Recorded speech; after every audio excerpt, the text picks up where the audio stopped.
Carnot engine working between 27 degrees centigrade and 127 degrees centigrade taken up 800 joule heat from the source in a cycle. Then the amount of work done by the engine per cycle is.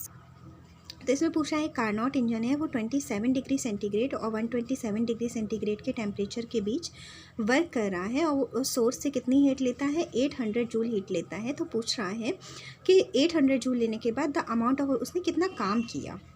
तो एक तरह से देखा जाए तो efficiency of A engine पूछ रहा है। तो एफिशिएंसी निकालने के लिए क्या करते हैं formula eta is equal to 1-T2/T1। ये तो टेम्परेचर के लिए हो गया। अब इसने किसकी बात की है, इसने हमसे बात की है हीट की भी। तो हीट के लिए फार्मूला यूज़ होता है कि जितनी आपने हीट दी है उसमें से कितना काम किया है। तो फार्मूला बन गया eta is equal to W/Q1।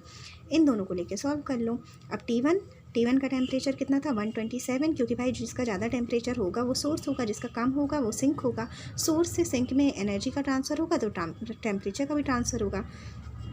अब इसमें जो टेम्परेचर लिखा जाता है वो केल्विन में लिखा जाता है। तो दोनों में हमने 273 ऐड कर दिया। इज इक्वल टू W हमें निकालना है और Q1 कितना हो गया 800। हमने सॉल्व कर लिया, हमें मिल गया W is equal to 200 joule. Thank you.